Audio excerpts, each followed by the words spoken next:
ছাদে উঠেছিলাম কয়েকটা গাছ লাগাবো।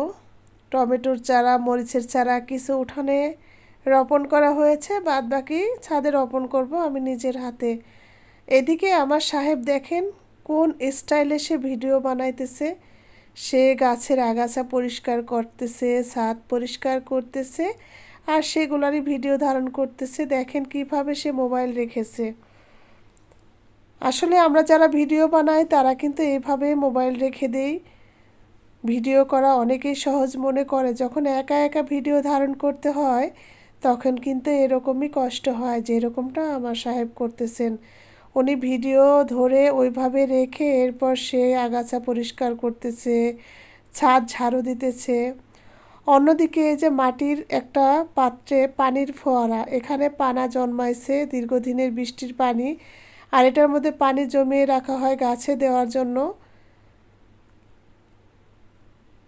আর সেই ভিডিওই আমি আপনাদের সাথে তুলে ধরবো এখন। তো তার ভিডিওটা, মোবাইলটা রাখার স্টাইল দেখেন, উঁচু করে সে রেখেছে একটা ঝাঁকার উপরে, ফলের ঝাঁকা। আর দূরে সে কাজকর্ম করতেছে, সেগুলাই ভিডিও হইতেছে।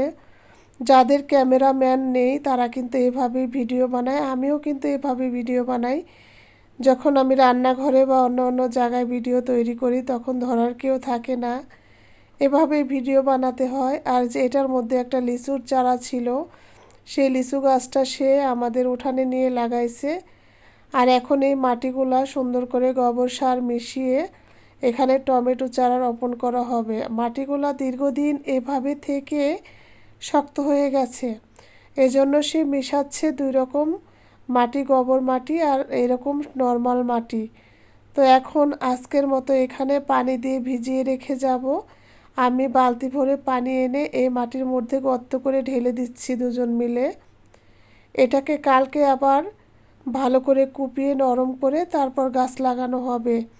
আর যে এখান থেকে পানি নিয়ে যাচ্ছি, এই পানিগুলো দিয়ে আমি আরও অন্য অন্য যে মরিচ গাছ লাগাবো গোল মাটির পাত্র, সেগুলোতেও পানি দিয়ে এখন ভিজিয়ে রেখে যাব।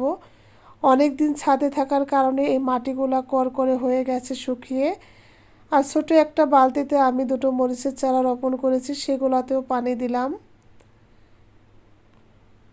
আর এই যে দুটো মাটির পাত্র এখানে দেখতে পাচ্ছেন, গোল গোল ভাটির মতো, এগুলাতে পানি দিয়ে ভরে রেখে যাব, শক্ত মাটিগুলো নরম হয়ে থাকবে।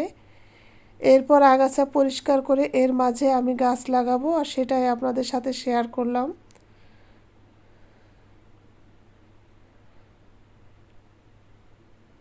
তো এ ধরনের ভিডিও কার কার কাছে কেমন লাগে জানি না।